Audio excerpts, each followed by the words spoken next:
Very good evening, everyone. And very warm welcome to the second Writing of History seminar of this semester. It's a great pleasure, it's an honor to be able to welcome this evening Professor Roger Chartier.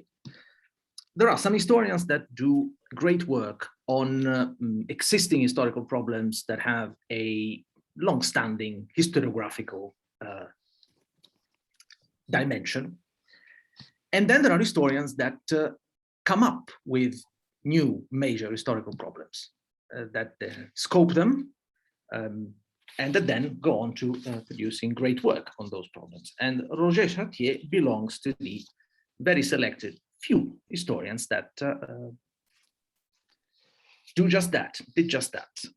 His work on the history of reading, on the history of book in early modern Europe has quite simply added new layers to the epistemology of history, well beyond the remit of early modern history, of European early modern history.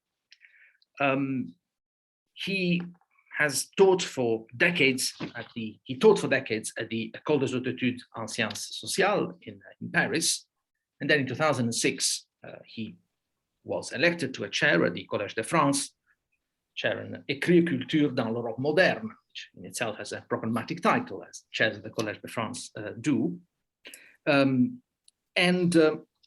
He has been, since the early 2000s, Annenberg visiting professor in history at the University of Pennsylvania in Philadelphia.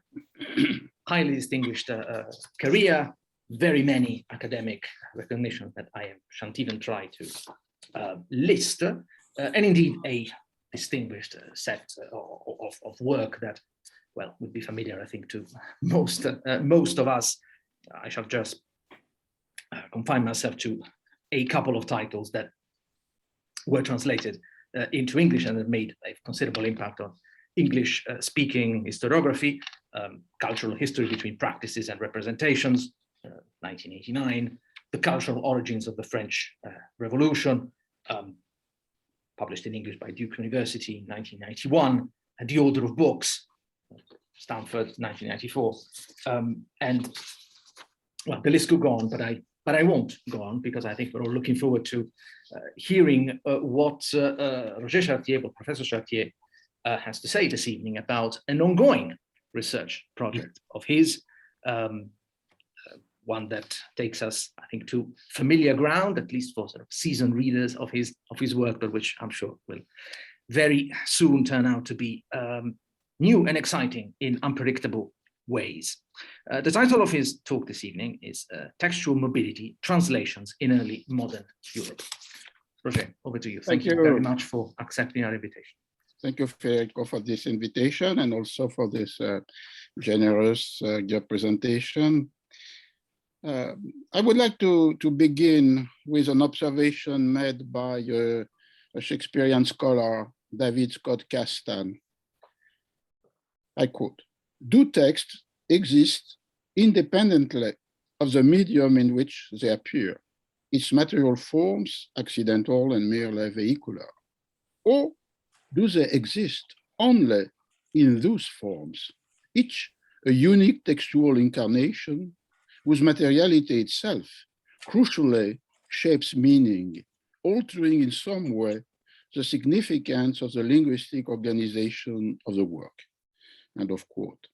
Castan, located in the Platonist tradition, the view that a work transcends all its possible or actual material embodiment, and in the pragmatic tradition, the view that no text exists apart from the materiality or the performance that makes it available to be read or to be listened to. Such a tension between the Platonist idealist conception of the works as immaterial, transhistorical, always identical to themselves, and on the other hand, the pragmatic experience of the readers who always appropriate a text in a particular form, gives its framework to my recent researches devoted to the plurality of texts for the same, with quotation marks, work. Several reasons can explain such a mobility. And I would have the first part of the talk devoted to the examination of the reason for such a mobility. The first reason is the mode of attribution of the text. It can shift from anonymity to authorship, or pseudonym to actual identity for the same work. Two examples. Clearly, Histoire romaine, a novel written by Mademoiselle de Scudéry, was published in Paris in 1654 under the name of his brother, Monsieur de Scudéry. The Oraculo Manual, Arte de Prudencia, was circulated with the name of Lorenzo Gracian, that is to say, the name of the brother of the author, Balthasar.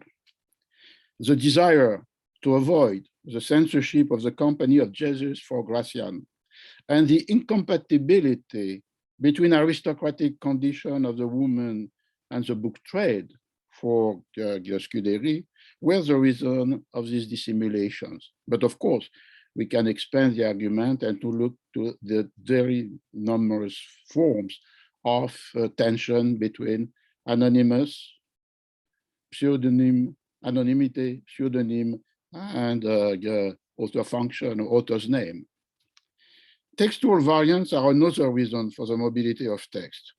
They can be the result of a notarial writing, as in the case of Montaigne's essay, amended, corrected, expanded in the successive edition in 1580, 1582, 1588, and in the posthumous edition by Mademoiselle de Gournay in 1595, based on Montaigne manuscript correction in his own copy of the 1588 edition.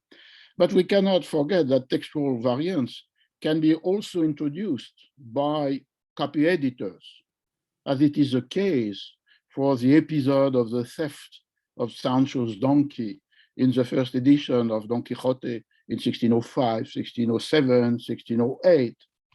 And these variants could be also the consequences of the different modalities of textual transmission: fair copy, based on notarial manuscript, corrupted scribal transcription, or for the plays, front books, or memorial reconstruction. The profoundly different texts for the same quotation mark Shakespearean play, the three texts of Hamlet in 1603, 1604, and 1623, or the two texts for King Lear in 1608 and 1623, are spectacular examples of the plurality of texts of the same work inherited from the modality of the textual transmission. A third reason for this plurality is given by the materiality of the text: format, font, layout, binding. As taught us Don Mackenzie, all these non-verbal elements have an expressive function, and it is the reason why, and I quote a famous motto by Mackenzie, forms effect meaning. Forms give to the text its status. They meet the reader expectation. They contribute to the construction of the significance of the work. Innumerable are the material migration of the works, from quartos to folio in the case of Shakespeare's play, from book to chapbook in the case of the text appropriated by popular edition in England, in France with the Bibliothèque Bleue, in Spain with the Pliegos de Cordel, or from edition without any table, index, or annotation to edition of the same work, where these bibliographical tools allowed a thematic reading and not only a continuous one, as it is the case, for example, with the successive edition of Castiglione in Cortegiano in 16th century Italy. But this lecture will be devoted, as the title you mentioned indicated, will be devoted to a fourth modality of the textual migrations, the translation. But as you said, I am an historian of early modern Europe, so the limits of my presentation will be the translation within the Europe of between 16th and the 18th century. As you know, this topic of translation became recently absolutely central and essential in different disciplines: literary criticism, cultural sociology, philology and linguistics, cultural history. Its importance is first historical, since translating, I shall come back to this, is perhaps a first form of the professionalization of writing. Its importance is also methodological. The analysis of translations is a fundamental instrument either for literary geography that maps the places of publication, the chronology of translation of a work, or for the connected histories, and particularly for understanding the linguistic politics of colonization and Christianization since the beginning of the 16th century. This observation gives its philosophical dimension to the question of translation. Translation thought of as a form of hospitality that welcomes the other without erasing its difference, the perspective developed by Berman or by Ricoeur. Or, on the contrary, the translation as an acculturating violence that deprives the other of his or her identity. A last reason for the attention paid to translation is its opposite, the untranslatable. Referred to the irreducible differences between languages, or referred to the idiosyncratic characteristic of some author style. For example, Gracian was considered as untranslatable and nevertheless translated in 17th century Europe. The untranslatability reveals the tension that inhabits all the translation, a tension that opposes, on the one hand, the attempt to naturalize the foreign works, inscribed because translated within the repertoire of the national literature, and on the other hand, the respect of the difference, originality, exoticism that justify the attention paid to the other. It is the reason why, as you mentioned, I have devoted 2 recent books to the translation in early modern Europe. One in French, Éditer et traduire, published 6 months ago in the series Hautes Études, which is published by Gallimard and Soy, and another one that is forthcoming in an English translation by the University of Pennsylvania Press, and whose title is One in Translation.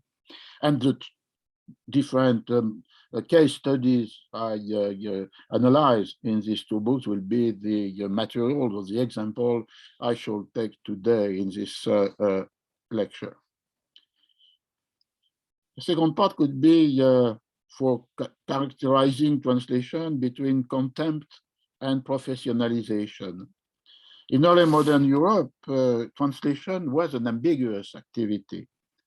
When in chapter 62 of the second part of Don Quixote visits a printing shop in Barcelona, he meets a translator who, I quote, has translated a book from Italian into our Castilian language as one of the compositors who is working in the printing shops tells Don Quixote. The dialogue that Don Quixote initiates with the translator called by the text author,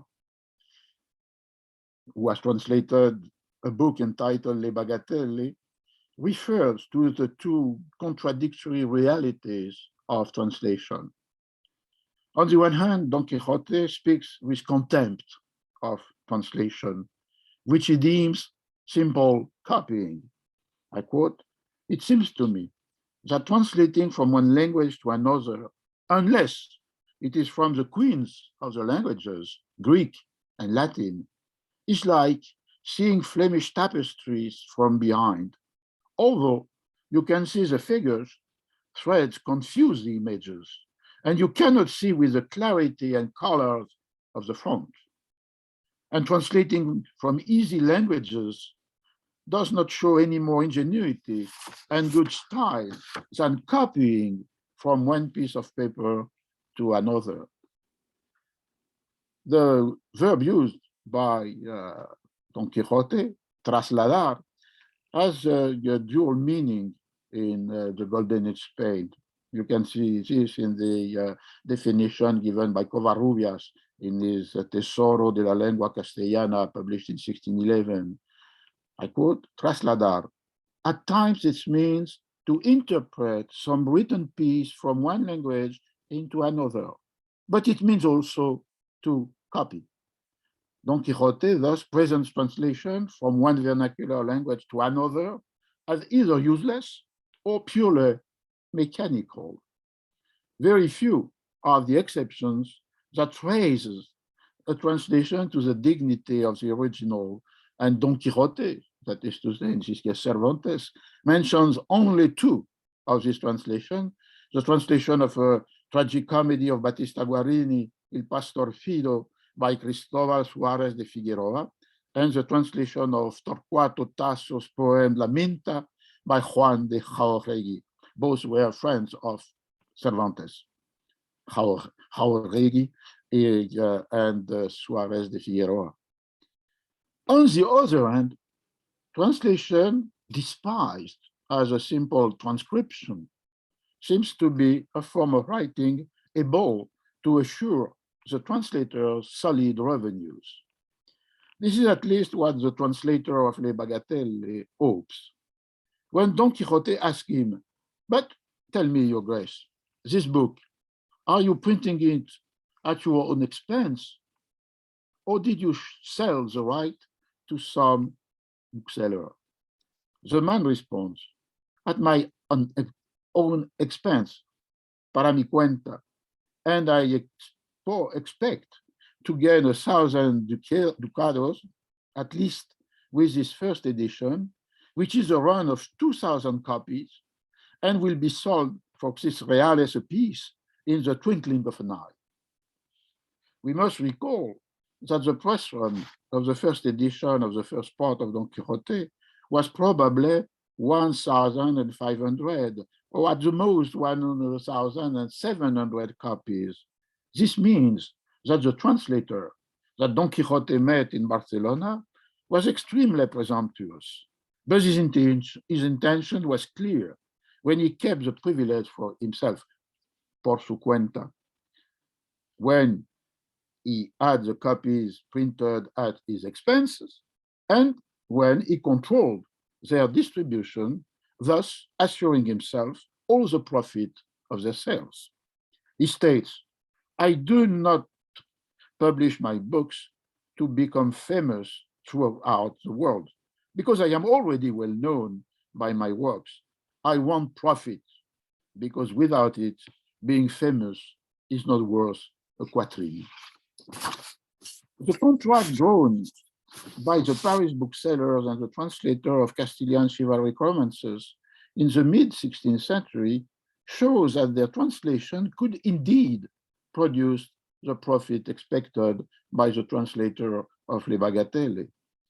On November 19, 1540, Nicolas de Herberet ceded to the bookseller Jean Longis and Vincent Certenas the privilege he had obtained for the translation of the second, third, and fourth books of Amadis de Gaulle, turning over to them the parts of the second book that he had already translated, and promising them to translate as soon as could be done the rest of the book,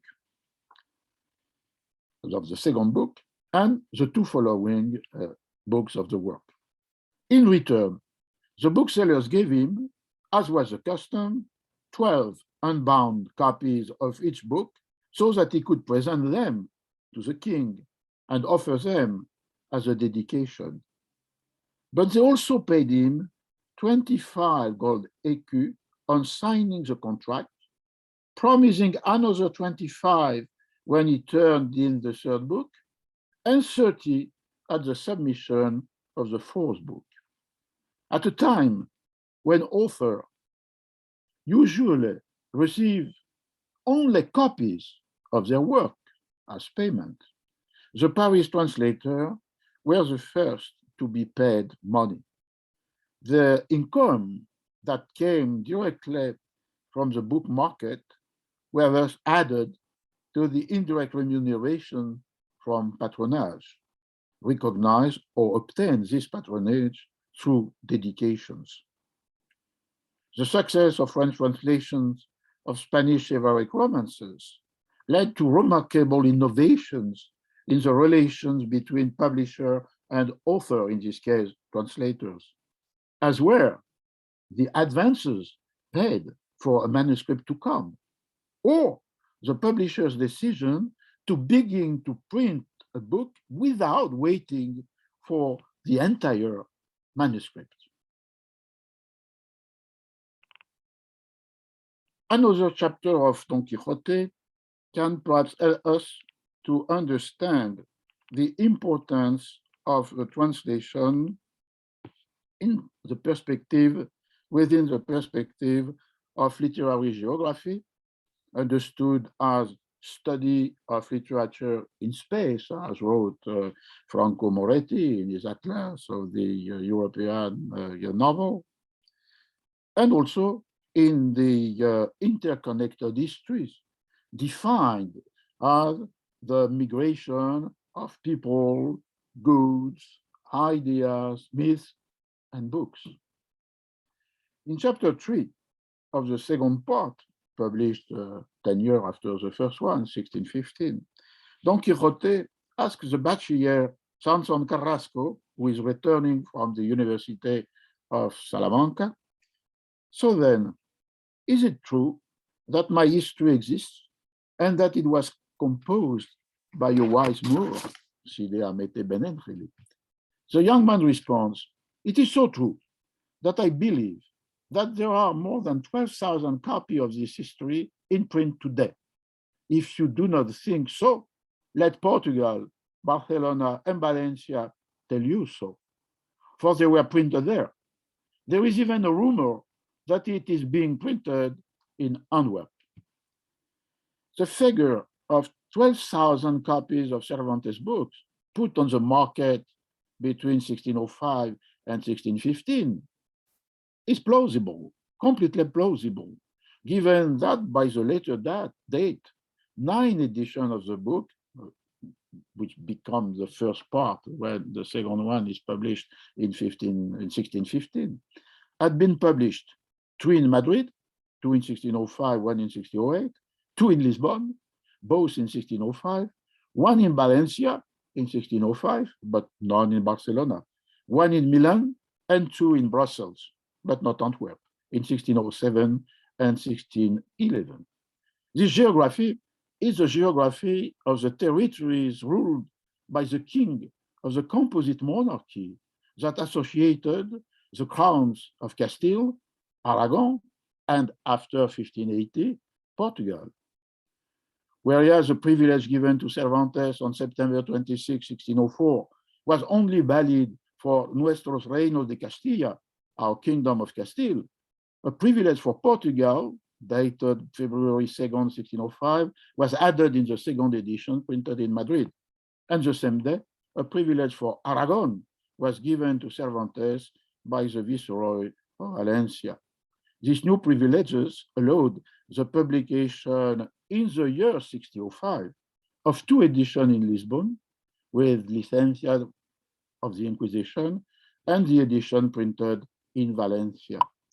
According to 17th century printers' manual, such as Institución y Origen del Arte de la Imprenta, composed around 1680 by Alonso Victor de Paredes in Madrid, the average price press run for an edition was, I mentioned this before, 1,500 copies.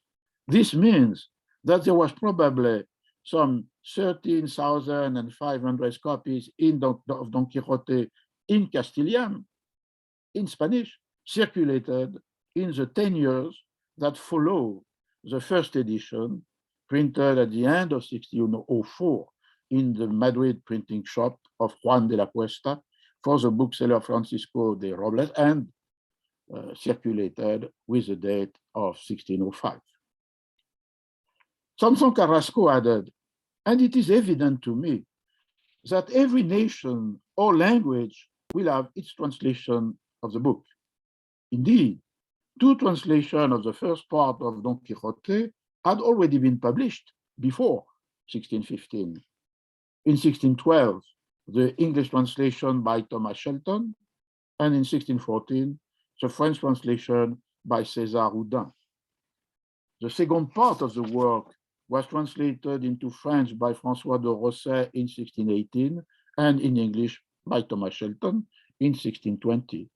The Italian translation followed shortly, 1622.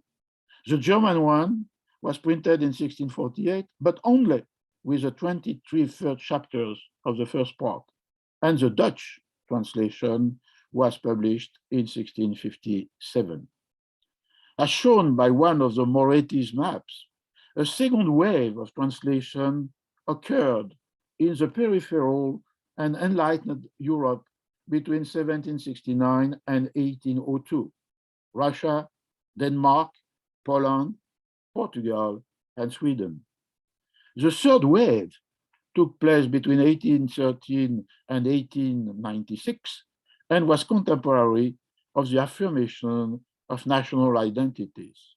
It led to the translation of Don Quixote in different languages of the territories that compose the Ottoman Empire, the Habsburg Empire, the Russian Empire, and in Asia, with the translation into Chinese, Persian, Hindi, and Japanese.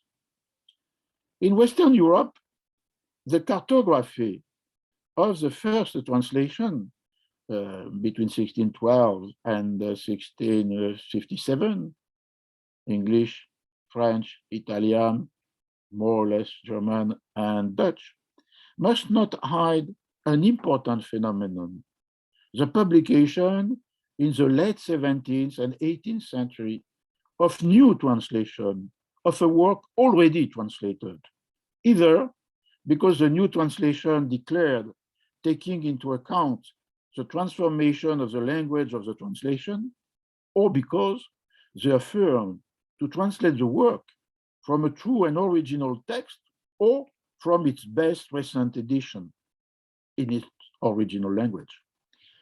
For English Don Quixote, the series began in 1687, where John Phillips' translation presented the text as new made English according to the humor of our modern language.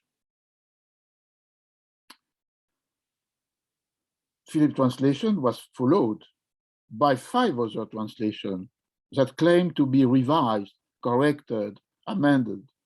Monteux's translation in 1700 is given as translated from the original by several hands.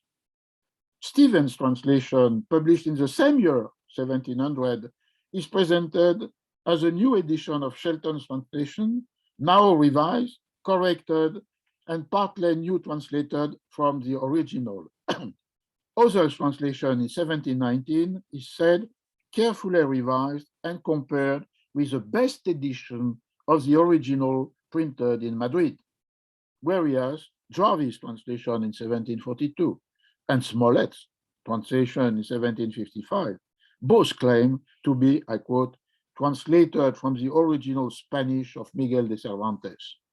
We could say that with this multiple translation, Don Quixote became one of the most popular English novels of the 18th century, a novel that deeply transformed the horizon of expectation of the readers and authors of novels. It is the reception of Don Quixote that made possible the novel written by Fielding Smollett himself, translator of the text, or Stern. In France, the first translation by Houdin and Rosset had a longer resistance in spite of the new translation by the Jansenist Fillot de Saint-Martin in 1677-78, in which Don Quixote did not die, allowing the translator to write new sequels, or by Florian in 1799, who abridged the work by suppressing what he designated as repetition and digression to the banal, and by, I quote, drastically compressing the narrations. The French translation was often used for the translation of Don Quixote in other languages. The case of Russian translation of the novel illustrates this frequent phenomenon of translation of translations. The first Russian translation, printed in 1769 and anonymous, was a translation of Fillot de Saint-Martin's translation, as was the second one, published by Nicolas Osipov in 1791. The following one, Vasily Zhukovsky translation in 6 volumes, published between 1804 and 1806, was a translation of Florian's translation. It is only in 1838 that Konstantin Masalsky translated Cervantes' book directly from Spanish. Edition and translation are not sufficient, however, for drawing the cartography of the circulation of a work. Other forms of translation, with quotation marks, must be taken into account. Other geographies are necessary, and in first instance, the mapping of the places and dates of the various embodiments of the fictional characters. It was very early on that Don Quixote and his companion emerged from the pages that told their adventures and made their appearance in courtly amusements, religious celebrations, and popular masquerades. In 1608, on the occasion of the entry of the Duke of Lerma, the valido of Philip III, into the town of Tudela del Duero, the corridas that took place in the square in front of the town hall included, I quote, the Aventuras de Caballero Don Quixote. 1 year earlier, in 1607, the knight-errant crossed the Atlantic, taking part with other famous chivalric knights in the jousts organized by the Corregidor of Pausa, the then capital of the province of Parinacochas in Peru. One of the competitors in these jousts had chosen to appear, according to the relation of the event, as the Caballero de la Triste Figura, Don Quixote de la Mancha, como lo pintan en su libro, as he depicted in his book. Indeed, the book of Don Quixote was certainly present in the Spanish Indies, even if the claim made by Irving Leonard that close on the whole of the first edition was dispatched to America seems somewhat exaggerated. The facts remain, however, that a very large number of copies of the Historia had arrived in Mexico and Peru by 1605 or 1606, either because the transatlantic book trade between Spanish booksellers and colonial ones brought them in America, or because transatlantic travelers brought the book with them. Cervantes' heroes remain familiar figures present in many festivals in Spain. For instance, in Salamanca in 1610, during the festivities celebrating the beatification of Ignatius of Loyola, the students performed a picaresque masquerade devoted to El Triunfo de Don Quixote. This comic triumph of Don Quixote, performed at the heart of the religious celebrations, was enjoyed by all the spectators, but as the relation of the festivities notes, in particular by those who had read his book. The formula that combined the pleasant presence of Don Quixote and the devout prayers addressed to recently new saints, or new beatified people, Ignatius of Loyola, Teresa of Avila, was a feature that reappeared in Saragossa in 1614, Cordova 1615, Seville 1617, Baeza and Utrero 1618. Likewise, on the American continent, in Mexico, in 1621, the knight errant was present in the festival organized by the workers of the Royal Mint on the occasion of the beatification of San Isidro. The stagers proposed another form of embodiment of the heroes of the fiction and another form of translation, quotation mark, of the work. Before Pamela, before Paul et Virginie, Don Quixote, Cardenio, and other protagonists of Cervantes' book became theatrical characters. In this case, the geography of the adaptations followed the chronology of the edition and translations. Very soon after the publication of the book, possibly in 1605 or 1606, certainly before 1608, the Valencian playwright Guillén de Castro composed a comedia in 3 acts entitled Don Quixote de la Mancha, which fundamentally staged the novel of Cardenio narrated in several chapters of the history. During the early months of 1613, in London, the king's men performed at the court a play entitled Cardeno or Cardena, which is, without any doubt, the first English theatrical adaptation appropriating the novel of Cardenio and perhaps, but it is not sure, the history of the knight errant himself. As you know, in the last 15 years, the quest for this lost play became a good plot for detective novels, a challenge taken by many playwrights and stage directors, and an academic fever to which I have myself contributed by a book on Cardenio. I do not want to tell once again a worn-out story. I just want to come back briefly to the document of the 17th century that indicated the presence of Cervantes' book in England before or after its 1612 translation. Just to show that the presence of a text is not directly the consequence of its translation. It is in 1605 that Cervantes' book entered in the library of Sir Thomas Bodley. Apparently, a copy of the book was purchased by the London bookseller John Bill, sent in Spain by Thomas Bodley for buying Spanish books, using the donation of 100 pounds made by the Earl of Southampton for this purpose. Another copy was surely brought to England by Dudley Carleton, one among the gentlemen who had accompanied the Earl of Nottingham during his embassy in Spain in the spring of 1605. In a letter sent to his friend John Chamberlain on November 1605, Carleton wrote, "While I was in Spain, I bestowed much in books because they are rare of that language in England." The following year, in a letter dated on May 11, 1606, he wrote to Chamberlain, "I send you Don Quixote's challenge, which is translated into all languages and sent into the wide world." This allusion remains obscure. We do not know which challenge Dudley Carleton has in mind. And in 1606, Don Quixote was not translated in any language. But the hyperbolic remark can take place within the corpus of the first English references to Cervantes' Historia, in a sense translated before its translation. This series is well known. Some indications are without any ambiguity.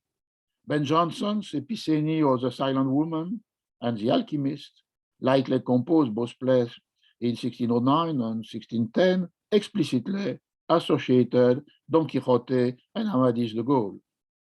The Novela del Curioso Impertinente was used for a subplot by Middleton in his second maiden tragedy, written in 1609, 1610. Other indications are less evident, or is the use of the expression to fight with windmill in plays by George Wilkins and Thomas Middleton in 1607, but it seems that there were no use of such image before Don Quixote. Or complex are the chronological relationship between the Knight of the Burning Pestle and Don Quixote. But it is certain, however, that Don Quixote, the book and the character, were present in England as early as 1605 on. Two documents, and only two, concern the lost play performed in 1613 at the court. The first one is an account prepared for the treasurer of the chamber that registers two payments to the king's men for having performed at court 6 plays during the previous months. Among them is a play of which the title is given as Cardenio. This name was unknown in England before the circulation of Cervantes' book.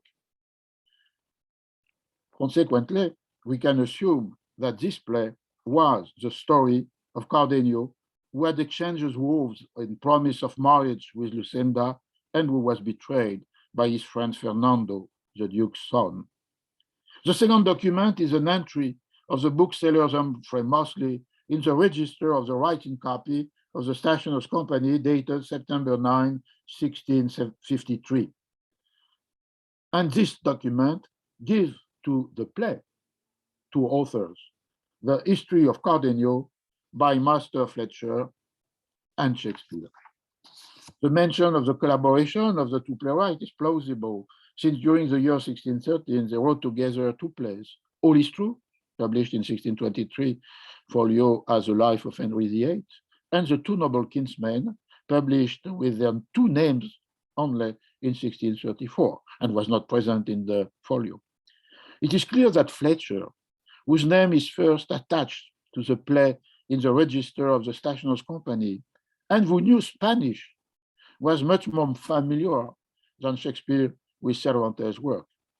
Before 1613, Fletcher has already used the novel of the Curioso Impertinente in his play, The Coxcomb, composed between 1608 and 1610.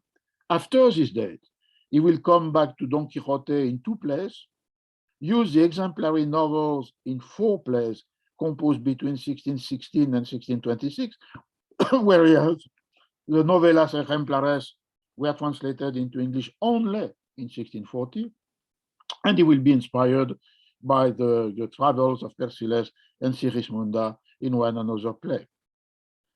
Remain, however, a possible clue of Shakespeare's authorship in the play register in 1653, its title. As observed by Gary Taylor, the formula, the history of, occurs in 6 plays by Shakespeare printed before 1613. None of the Fletcher's plays use this phrase in their titles, and no other playwright used it so frequently. Gary Taylor concludes, I quote, "The evidence of verbal parallels thus identifies Shakespeare as more likely than any other early modern playwright to have chosen the history of Cardenio as a play title." And Shakespeare was perhaps also confirmed in his preference by the title of Shelton's translation, The History of the Valorous and Witty Knight-Errant Don Quixote of the Mancha. Shelton, as you understand, had added to the Spanish title El Ingenioso Hidalgo Don Quixote de la Mancha the term of history, accepting as genuine the fiction of the adventure of Don Quixote. And he also substituted to the word Hidalgo the word knight-errant, as if the reader, or most of them, already knew the story of the poor gentleman who decided to become a knight-errant, calling himself Don Quixote de la Mancha. In France, Don Quixote appeared in courtly festivities, for example, 2 ballets in the Louvre in 1614 and 1620, and on the stages. The first French play, based on Don Quixote, written by Pichou, was performed by the company of the Hôtel de Bourgogne in 1628 and printed in 1630. Pichou's choice was similar to the one made in London in 1613. The title of his tragicomedy was Les Folies de Cardenio. even if in this case we can't be sure because we have the text that the knight errant and his squire, Don Quixote and Sancho, appeared in the play. 10 years later, another French playwright, Daniel Guérin de Bouscal, based 3 plays on Cervantes' book. In 1639 and 1640, the 2 parts of his Don Quixote de la Manche, and in 1642, Le Gouvernement de Sancho Panza. That was the first of a long series of theatrical adaptation of the episodes of the island of Barataria. Sancho government and other episodes of the second part inspired numerous plays in all Europe. Spectacle for the fairs, for example, in Paris, in the Foire Saint-Germain and the Foire Saint-Laurent. Comedies by Dufresne, 1694, Dancourt, 1712. Opera, for example, the 2 operas composed in 1727 and 1733 by Antonio Caldara for the court of Vienna, Don Quixote in Corte de la Duquesa e Sancho Panza Governatore dell'Isola Barataria, and plays for puppet theaters like the Vida do Grande Don Quixote de la Mancha, written by Antonio José da Silva for the theater of the Beiro Alto in Lisbon in 1733. That was the first translation, with quotation mark, of Don Quixote in Portuguese, because the book will be translated only in the 1790s. This first chronogeography of Cervantes' Don Quixote between 1605 and the mid-18th century can teach us some methodological lessons. The circulation of a text, thanks to its editions, translation, or adaptations, must always be considered as a permanent reinvention of the work. Literary geography does not map the spatial distribution of a stable textual entity. It must deal with the multiple reconfiguration of what is mapped. In the case of the textual geography, apparently easy to follow by studying the circulation of books, the challenge is to understand how publishers, translators, playwrights, engravers produced a new text within the constraints imposed either by the work they appropriated or by the genre they chose. It seems that for the playwrights of the 17th and 18th century, the book written by Cervantes was first and foremost a repertory of novellas, short stories that could be transformed into plots for the stage, with or without the presence of the errant knight, Don Quixote. It was the case with the novel of El Curioso Impertinente.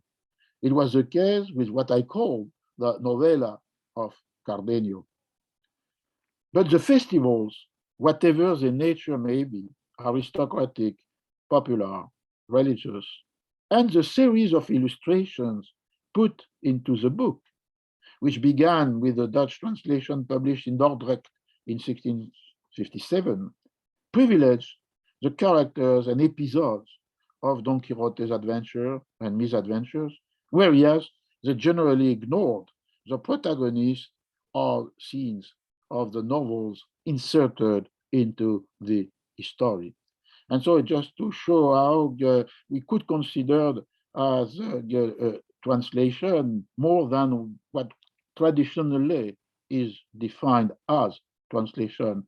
And it seems to me that the engraving or the theatrical adaptation or the embodiment within the festival are different channels through which a text in another language could be known by the reader, listeners, beholders. The analysis of early modern translation can and must be done by paying attention to these various modalities of appropriation. I would like to conclude this lecture with 3 examples, 3 English examples, trying to illustrate another perspective, that is to say, when we are dealing with more strictly classical textual studies, the different scales that could be mobilized by the analysis of translation. 3 scales. The first one, the smallest one, the more micro-historical, the word. My example will be the translations of Castiglione il Cortegiano, published in 1528, and that launched a very difficult challenge to all its translators in 16th century Europe. How to translate the word sprezzatura used by Castiglione for defining the grace that must accompany all the gestures, all the speeches of the courtier.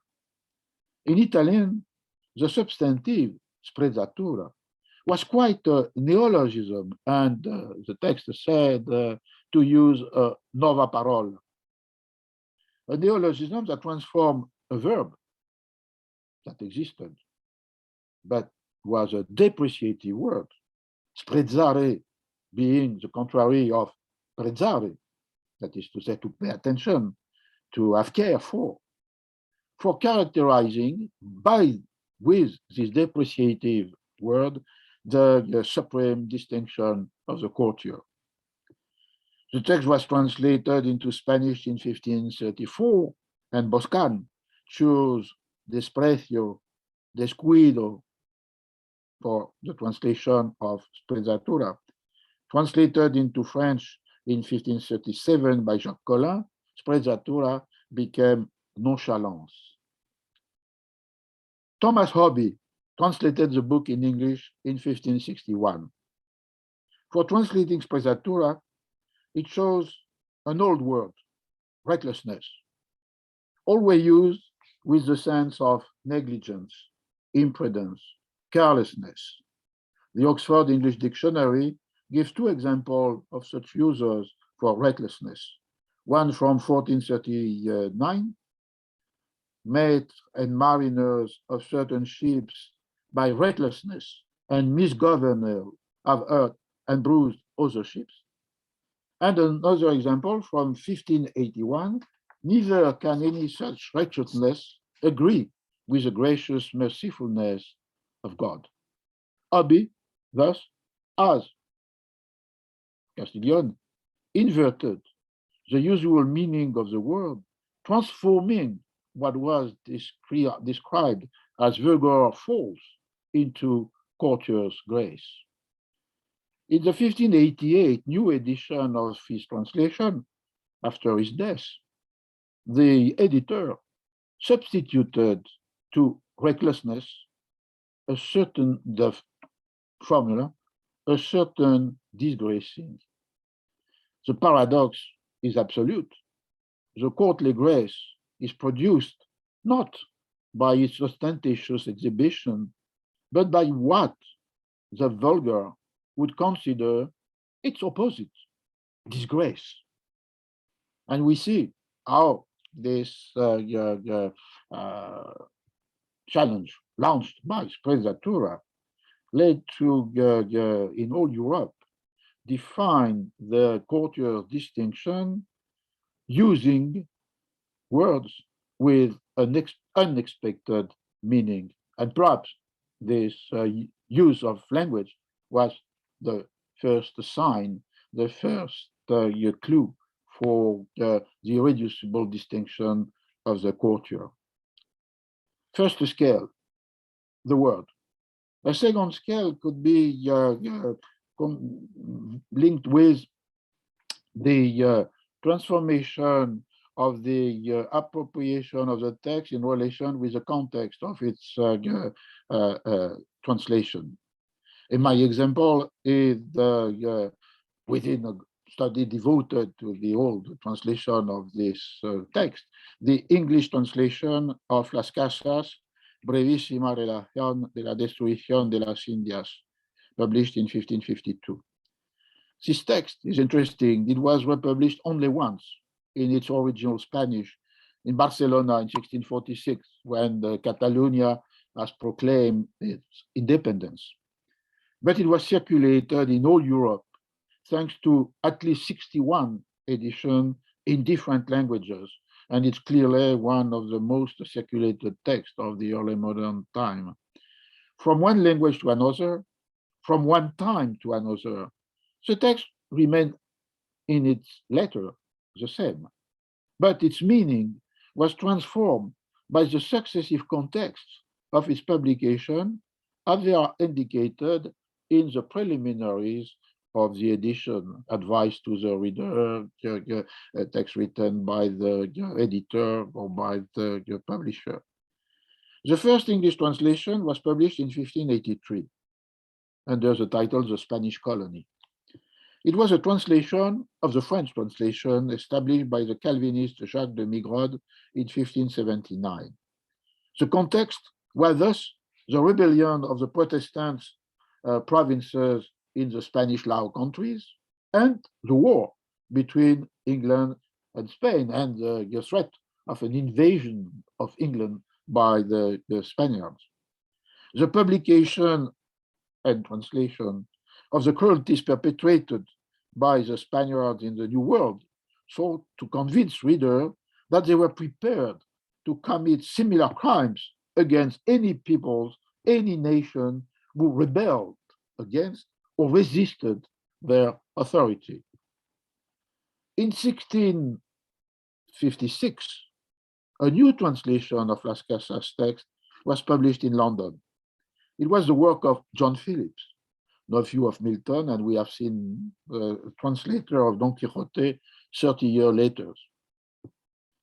The small book had a new title, The Tears of the Indians, and it was illustrated with an added engraving made up of 4 images that were poor imitation of 4 of the 17 debris engravings introduced in the Latin translation in 1598, and that were considered as one of the instruments of the construction of the Leyenda Negra.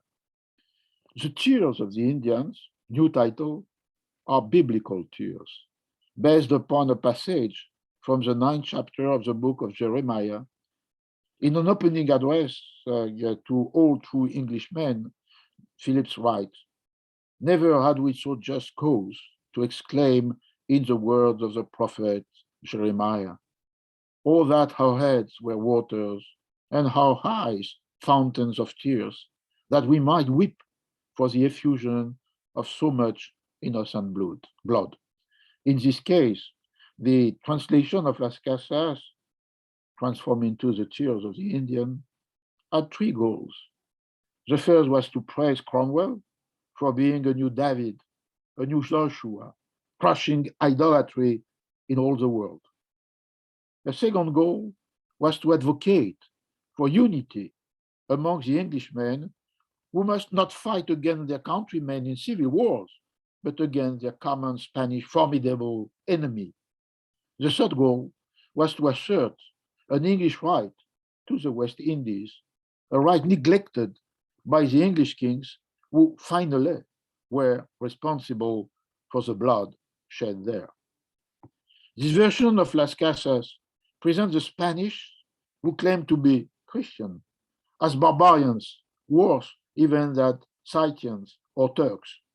They persecute the Indians as the Roman emperors had persecuted the first Christians.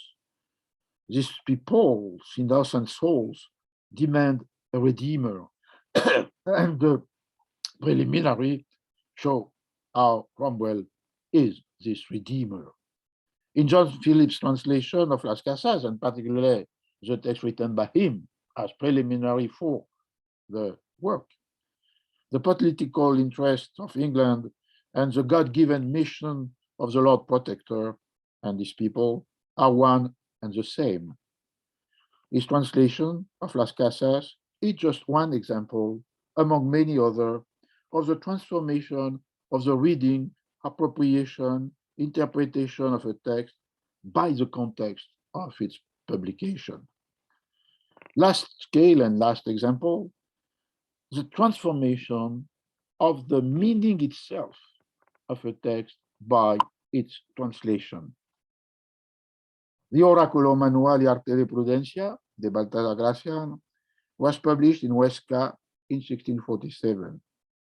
Before 1684, its only translation was an Italian one, issued with a title faithful to the original, Oracolo Manuale e Arte di Prudenza, published in Parma in 1670 and republished in Venice in 1679.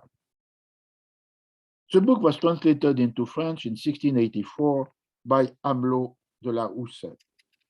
He gave to the work a new title, L'Homme de Cour, and a new meaning.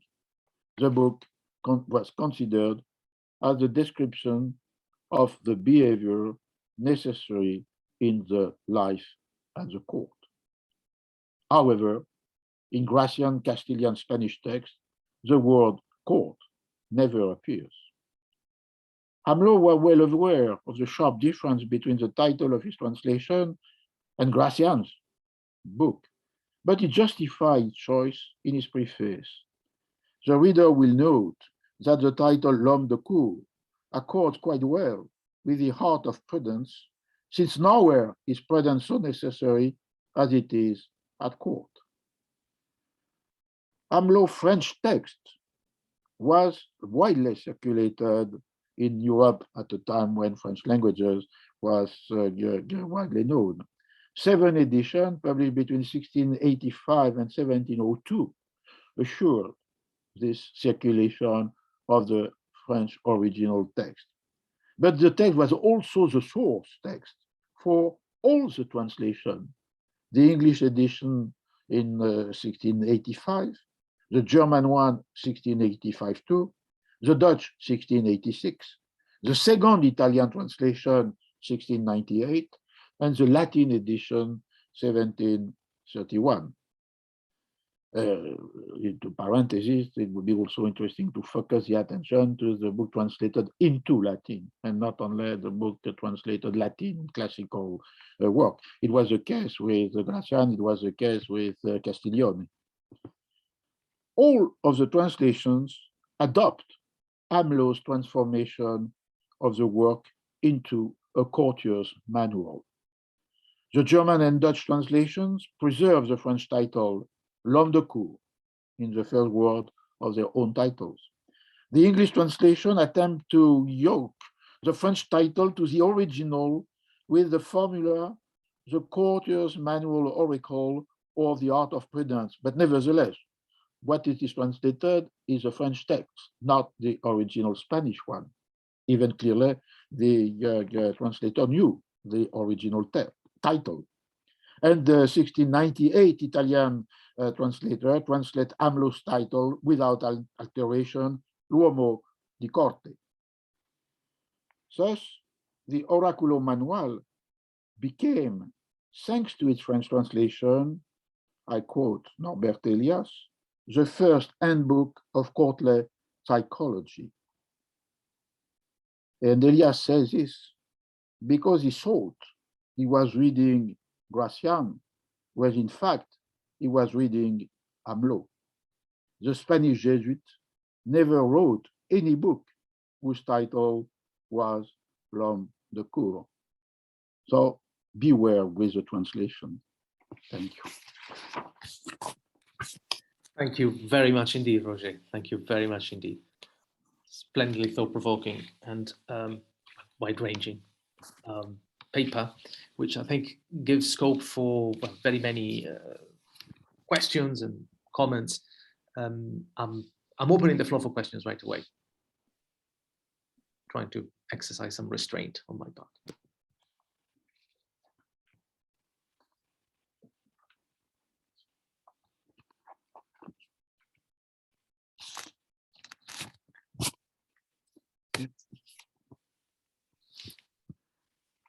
Well, I suppose I can start while people collect their thoughts. At some point, I think you were quoting Cervantes, weren't you? You briefly mentioned the notion of a hierarchy of languages and this idea that Latin is the highest and most perfect, most accomplished language. On the other hand, much of what you've been talking about speaks of connectivity, of translation as a complex, problematic exercise that enables connections and which appears to be predicated on a non-hierarchical working principle that seems to be putting languages on the same footing. And then towards the end, you evoked the instances of modern works that got translated into Latin.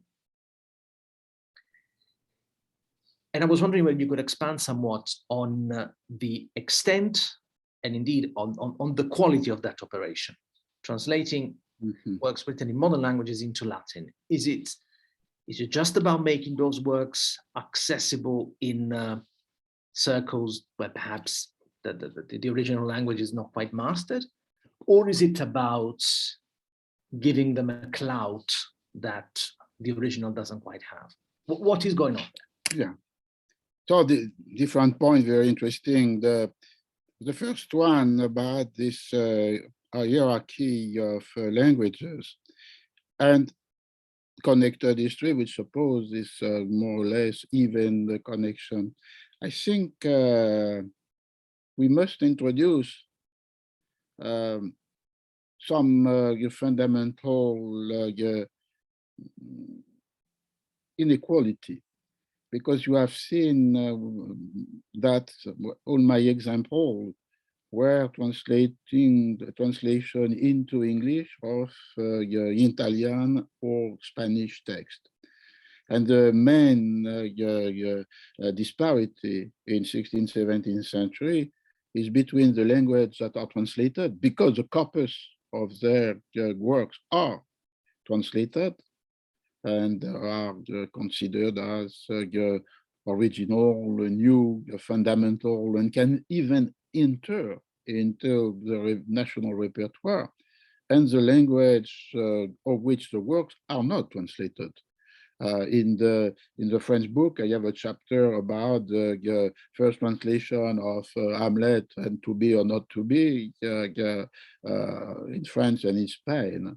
The first Spanish translation of Hamlet based on Spanish text is 1798 by Moratin, and the first the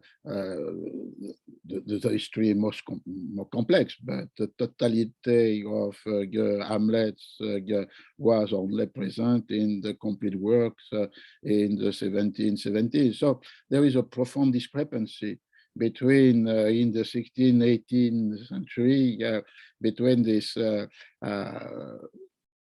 text of a language translated and a language that translate without being translated. And you can refer this this discrepancy both to the consciousness of the novelty, aesthetic or philosophical or political, or that is rooted in the Mediterranean world, Spain and Italy first. The translator in Don Quixote has translated an Italian text. And also, if not a hierarchy of language, but a different perception of language. And clearly, Spanish was considered as a language in which the relationship between what is uttered and what is written was less important than in other languages. And in England or in France, there is in 16th and 17th centuries a quest for the reform of spelling, of orthography, and the reference is always the Spanish language, considered as a language in which there are more adequation between what is said and what is written. And it's not perhaps a hierarchy between the vernacular language, whereas in a literary term, it could be considered as a hierarchy. But here in the linguistic perspective, it's considered as a language which can be inspiring for introducing reform for spelling. Ronsard wanted to suppress some French, some letter in French, using, for example, the NA with tilde or considering that the Spanish language was giving the model for a more unification of the spelling. Until the 18th century, this was present, and I quote often, Benjamin Franklin wanted to introduce into English the inverted question mark or exclamative remark, considering that if you are reading out loud the text, this is a very precious indication how to put your voice into it in order to end the sentence by an exclamation or by an interrogation. That, it seems to me, it would be interesting to follow this at a point which is really interesting, because this specificity in the Spanish language is relatively recent. It was introduced by the Royal Academy in the mid-18th century. Cervantes never in his life has written an inverted exclamative mark or question mark. And it would be today absolutely unthinkable to edit Cervantes' work without putting this mark of punctuation. But nevertheless, in the 18th century, it was considered, at a time in which there was a distance between the written word and the oral speech, as a form for guiding different form of orality. And Benjamin Franklin thought about this because he was thinking about the possibility of constituting a political community on the basis of the gathering, a little à la Rousseau, the gathering of the people and the transmission, communication of oral speeches. I have no great expertise about this not mysterious, but interesting phenomena.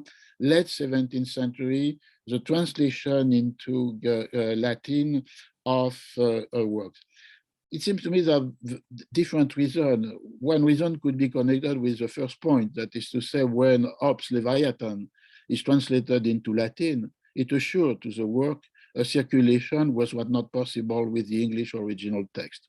So it would be necessary for 17th century to look at the text coming from German or from English, which were translated in order to get a wider circulation. In the late 17th century, for texts like Castiglione or texts like Gracian, it seems to me could be connected with a world, the world of the university and places, that is to say, Central Europe.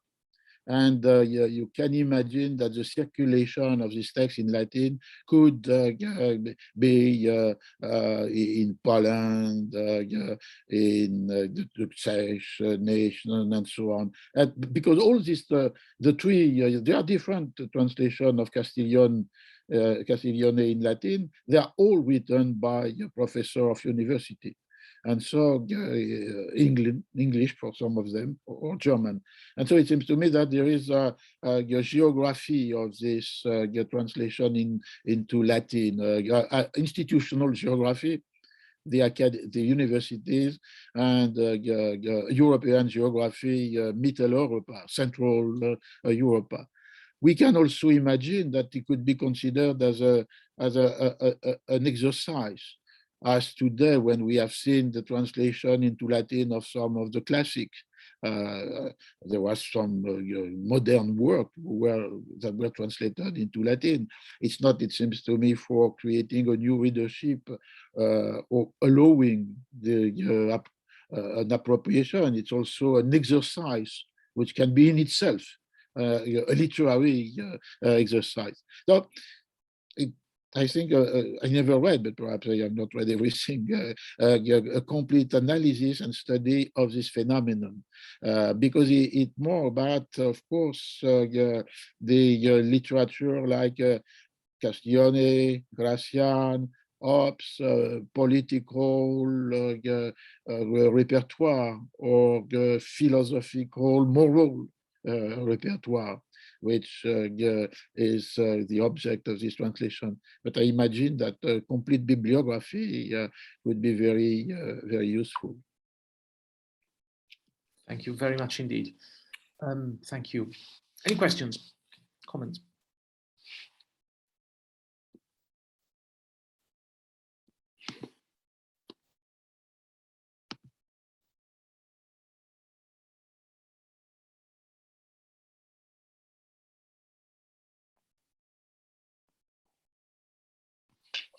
So it was. Well, I can certainly.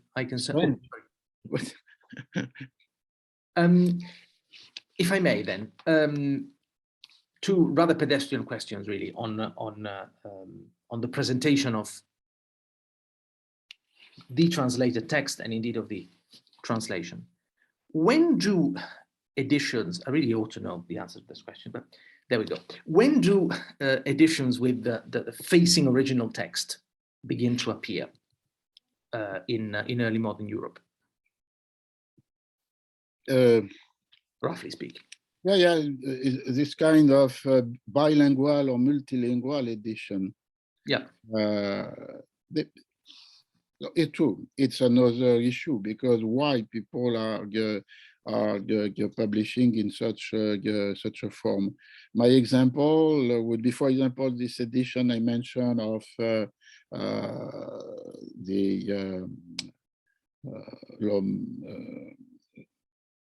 Castiglione. Yeah.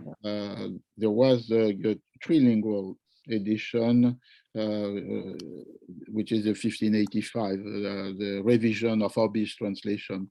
And there is a three languages, the French, the original Italian, and English.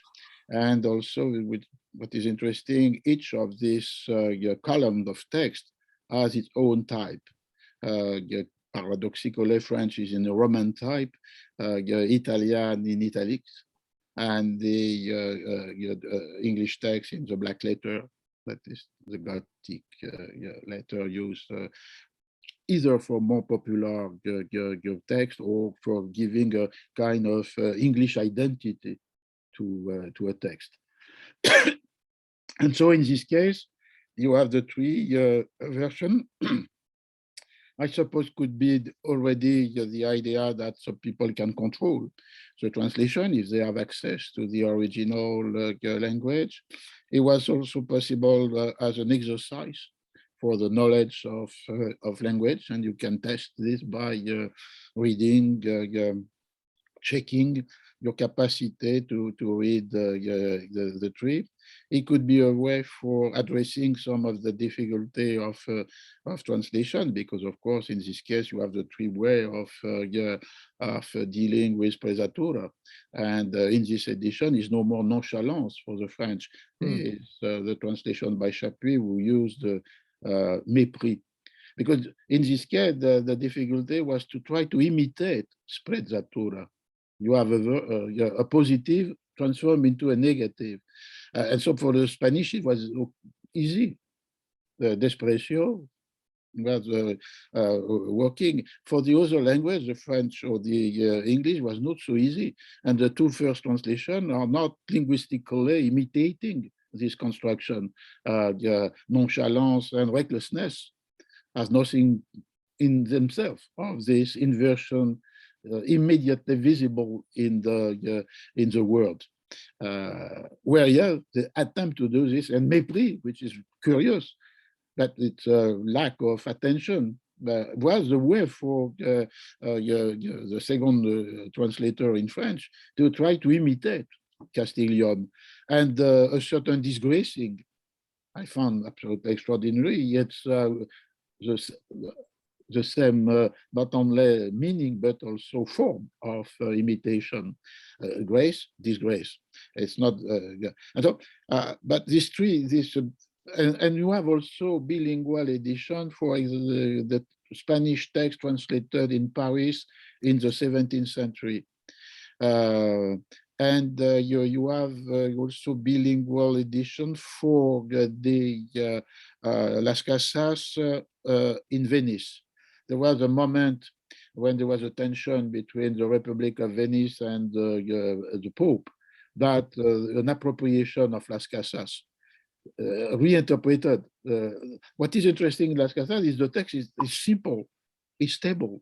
There was no change in the text itself, but all the preliminaries are displacing the meaning of the text without altering the text. There is no variant between and there is no difficulty like sprezzatura.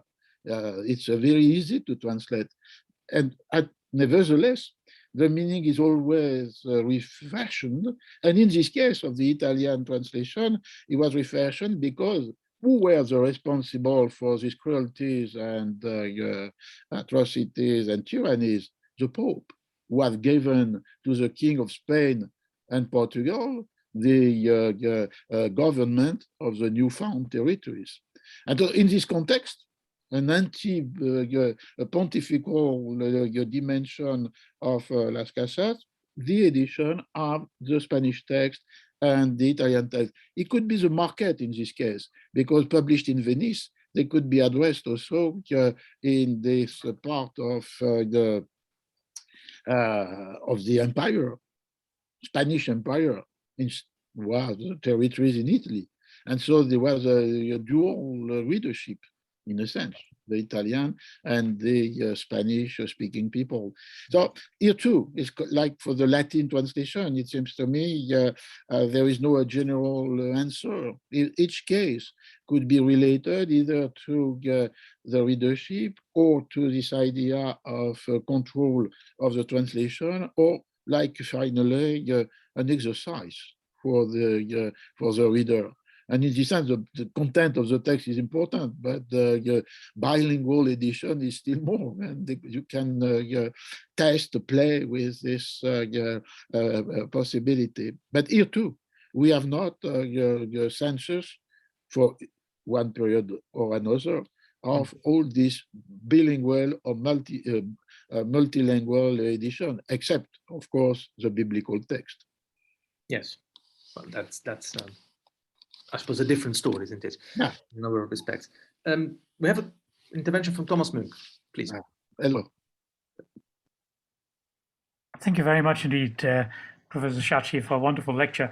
I was wondering whether I could raise a question really referring back to Federico's previous question about the hierarchy of languages, and follow that up a little bit. It is obvious that it's partly a matter of what audience you want to address. So Latin is a language of scholarship, and especially in areas where you don't want to make a text widely accessible. I'm thinking of Spinoza, who objected to having his translation, his work translated into Dutch and so on. So it's a matter of caution and specific aim of the author. There's also probably a question of prestige, and you made a very eloquent case for Spanish and Italian being the prestigious languages of cultural exchange and creativity in the 16th century. By the 18th century, that's really the role that's taken by French, isn't it? And I was wondering whether you have any observations on the smaller languages in Europe, where it seems to me that authors are struggling with this. They're always very conscious of cultural imperialism. Germans resent the fact that the French are more famous because they speak French and the French language is more versatile. The Danes then become very nervous about the Germans, who seem to dominate the cultural scene. And then, if you go further afield, the Norwegians object to the Danes because the Danes have the only university in the Danish-Norwegian kingdom and so on. This can go a long way. And I just wonder whether you have any thoughts on how far authors specifically choose a language, partly because they want to place themselves in a certain cultural hierarchy, rather than just a matter of what sort of audience they want to address. I'm thinking again of the Danish playwright Holberg, who of course wrote some of his most famous plays in Latin, specifically because he wanted to engage with that international higher level scene, when in fact the play is a rather, well, it's a kind of fun bit of, but it's really just a derivation of Gulliver's Travels or something, you know, a sort of fictitious travel, but it has a philosophical undertone. And I'm wondering whether you use deliberately, whether that kind of example, you may not be terribly familiar with that kind of Holberg stuff, but it seems to me that European authors in different parts of Europe are very careful and very aware of the prestige and the purpose associated with certain languages. And for example, Latin remains, after all, the standard language for botany, in a way that, you know, French becomes the standard language for radical philosophy. Yeah. So you sort of, depending on your subject area, you want to choose your translations and your versions. Yeah, it's a very important point. But first, you added to our discussion about this multiple language edition, the fact that for some of the authors, it's a question of a choice. And Descartes could accompany your Spinoza in the sense that he has to decide if he published in Latin, like the Principia, or if he published in French, like the Discours de la Méthode. And here it could involve, but I'm not a specialist of this, but it could involve, of course, the delimitation of the readership. And also, perhaps, as you said, a relation with the language, in the sense that the French of the Discours de la Méthode could be as philosophical as the Latin or Greek of the tradition. And so I think it would be interesting to see for the author who has written in different languages. Sometimes later it could be different vernacular languages, but for the 16th or the beginning of 17th century, the choice between your language and Latin.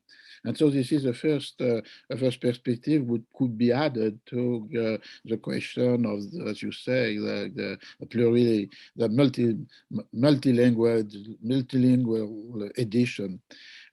Second, this hierarchy or reference to, of course, is chronologically distributed. And today I focused on the time in which the first Italian and the corpus of the what we could call now literary Italian text were absolutely fundamental. In the same passage, when Don Quixote is talking with your translator of Le Bagatelle, the text which is evoked is Ariosto. And Don Quixote knew a lot of, he said he can recite Ariosto. And the Spanish will, with perhaps the new forms of fiction and fable, not only the chivalric romance, who are not particularly or only Spanish, but the pastoral novel, the picaresque novel, and Don Quixote are introducing with the comedias a form of reference, imitation, adaptation, appropriation, which create this move from the South to entire Europe. In the 18th century, of course, French could be considered in the same manner, not perhaps in the same manner, because of course the French was more directly linked with aristocratic milieu, with the form of civility. Hablot de la Houssaye won. L'homme de cour was in French, and so you have this this possibility. At the same time, as you say, for certain genres, the French language was the model and the norm. And the last point is very important. It seems to me that these for example, a cartography, as I mentioned, for Don Quixote, but which could be extended to other text, when the text is translated into in one of these small language, small because the number of people who are using it is more reduced than Spanish or French. And it's, in this sense, is interesting what Moretti has shown, because when you have the construction of a national identity, which is not necessarily a state identity, in the 19th century, you have the appropriation of the most fundamental of a repertoire. It's not only the people writing in this language, but it seems to me a way for following the dignity acquired by some language would be to look at the moment in which some of the great classics, could be Dante, could be Cervantes, but are translated into this language. And what is fascinating is the fact that all these nations within the empire, before even their political existence as nation state, have appropriated and translated Don Quixote. Ottoman, Russian, Habsburg Empire are multiplying because they have a lot of nationalities, this form. And connected with this, the constitution in the 19th century of the national author, the incarnation finally of the soul of the nation, state or no state, in some author or some work. And in this sense, this translation in the other sense, what were in the other part of Europe, particularly the western part, the knowledge, the appropriation, the translation of this text coming from Poland, from Bohemia. And so this construction of the national author is the embodiment of the soul of the nation in a specific work, and a specific author could be also an element for your reflection. I remember a very curious and, in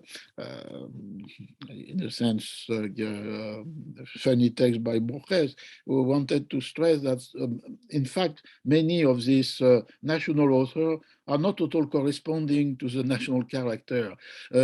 Shakespeare is not the English understatement. Victor Hugo is not the French Cartesian rationality. And Cervantes, considered by Borges as tolerant and peaceful, is not the incarnation, the embodiment of the Spain of the Inquisition and of the Reconquista or Conquista, and so on. But beyond this ironical discrepancy, there is this profound and deep movement of the national literature, which could explain why in the 19th century you have this explosion of text and translation, and perhaps beyond this you have, perhaps in a limited manner, but appropriation by England, France, Germany, Italy, of element of this national literature written in language you have to translate because they are not immediately common to the people. And I suppose for the playwright of the North in Sweden, in Denmark, is the case. So no, it's three very important and interesting point, and particularly the first one. What are the elements in the choice of a language when you have the possibility, technically and culturally, to write either in Latin or in your own vernacular language?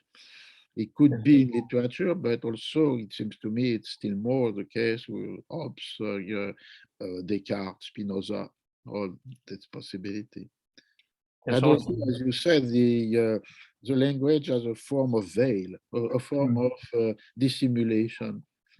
Sometimes because you use a language which is not common, or because it was the case of Gracian, the way of writing could be a protection against a savage and unexpected and undesired appropriation of the text.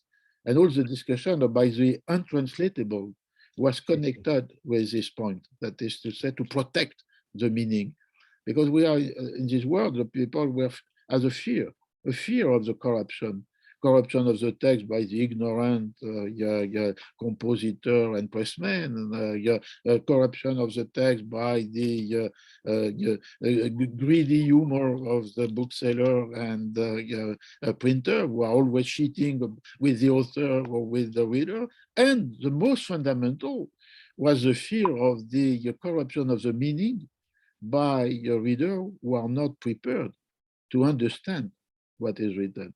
And everyone can buy a book, but not everyone can understand its meaning. And so there are a series of defense against this corruption of the meaning by the reader. And one developed by Gracian, commented by Amlon Lause, is to, it's not, it's quite a quotation, it's not because he is printed that it will be popularized. So populariser is the word in the French text of the 17th century. And so I think in the first discussion about why do you choose such a language, as you mentioned, this idea of the protection of the meaning can play a role.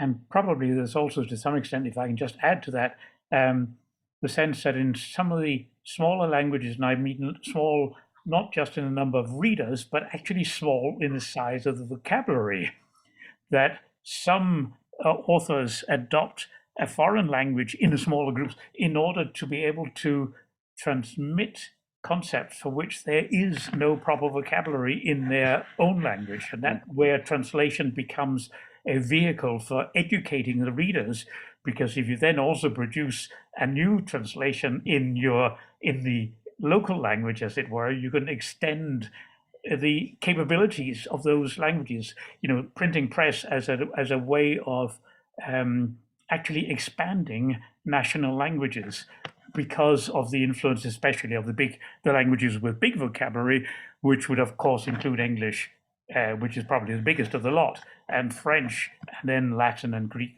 as the classic originators. But it becomes a very interesting process because I've been working a bit on dictionaries, yes, bilingual dictionaries, and of course they're horribly deficient until remarkably late, and especially dictionaries of monolingual dictionaries. You know, Johnson's Dictionary of the English Language is, I think, unique in actually explaining how the English language works. There's not even a French equivalent, and I hate to say this to a Frenchman, but you will know that the Académie Française, many dictionaries, many versions, is actually pretty poor by comparison with Johnson's, much more detailed. So the sense of studying a language and understanding how it really works is a very slow process, it seems to me, in Europe, and it's really extended well into the 19th century. It's only in the 19th century that a lot of languages get detailed monolingual dictionaries of their own languages, a process of evolution, which, sorry, that was just an add-on. No, it's right, because for the 16th century, the Florio Italian English are an example, or there is a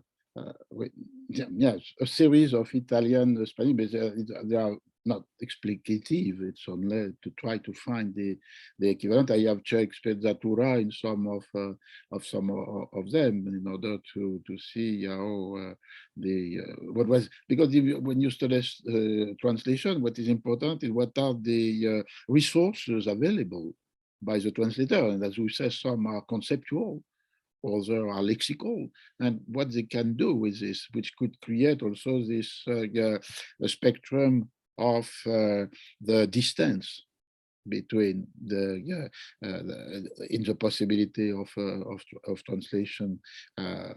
When you arrive with your language like Chinese, there is wonderful essay by Jean-François Billetter, who is a specialist of the poetry of the song, and he started with the idea that it is untranslatable. It's not, and particularly in relation with the morphology of language. And a specific point, the verb have no there is no past, present, and future. They are invariant. And so, and nevertheless, in the poems, there are temporalities. So you have a language in which you have verb without difference, which are invariant, and temporality. And so the challenge for the translator is immense, because if we respect the grammar, all the verbs are in the infinitive. If you respect the poetry, he has to introduce this difference of time, and at the same time to understand how they are constructed, in spite of the absence of construction by the verb themselves. And so here we have in the spectrum, evidently between Italian and Spanish, it's not the same distance that between any of this language and Chinese. And the first, I forgot, but the first of the translation into Chinese of Don Quixote was based on an English version of the text in the beginning of the 20th century. And so this phenomenon of translation of translation, it's sometimes under-evaluated and connected with what you said, because some language could be the mediation, because they are these languages who are circulated more widely. And French, since the 17th century, was considered as this mediation, and the fact that Gracian is known, except in Spain, because he was translated by Hamelot, is a good example of this mediation, distortion by mediation. Thank you very much. I think we have time for one final question. Yes, pleasure. Emilio, please. Thank you, Federico, and thank you, Professor Chartier, for a very rich lecture. I was quite struck by the example of sprezzatura and its different translations in different languages. And I was wondering more generally, what could we say about neologisms and their translation? Is there a general tendency, I would say, first question, and second question, is there a particular tendency in some languages that some others do not, translators in other languages do not adopt at all? You want to say the neologism not adopted, or yeah? No, like no. Some practices, you showed that it's a form of calque in some cases that tends to replicate the same system of try to generating the meaning. So I was wondering general tendencies on one end, and on the other, if particular practices are linked to one or some particular languages and others never adopted them. Wow. I don't know all the languages, and so in this precise case, there was two challenges. The first one, in the text by Castiglione, it is said, per usare una nova parola. And it was maintained even in English when they used recklessness, was a word of the late Middle Ages, but it was to speak a new word. So there was a contradiction between the respect for the literal text by Castiglione and what he was doing, the hobby, that is to say, to use a very old word in order to try to render this idea of something negative transform into a supreme distinction. So it was the first difficulty. The second difficulty is, of course, as you say, that some languages are more open to making the by Castiglione, and it was the case of the Spanish by Boscan. And what was interesting, but it would have been an entire lecture about sprezzatura. Another time I can do this. It was the fact that sprezzatura is present in the text as opposed to what you have not to do. That is to say, the contrary of sprezzatura, and I am looking to be exact in my quotation. The contrary was affettazione.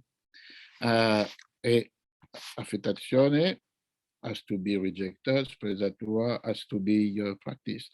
And for some of the language, the difficulty was with sprezzatura and not affettazione. The French affectation, there is no problem, but sprezzatura, nonchalance, but here you lose completely the lexical structure, or mépris, which is weird, but try to reintroduce the same kind of contradiction.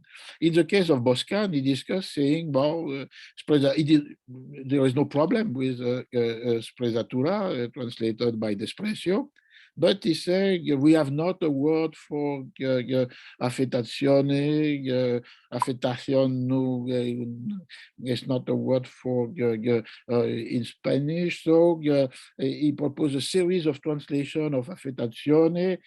One of them is particularly interesting, is the curiosidad, the curiosity in the negative sense of an excess of attention, of an excess of something heavy, something which is go beyond what you have to look for. And so in this case, curiously, it was affettazione who was a difficulty and not sprezzatura.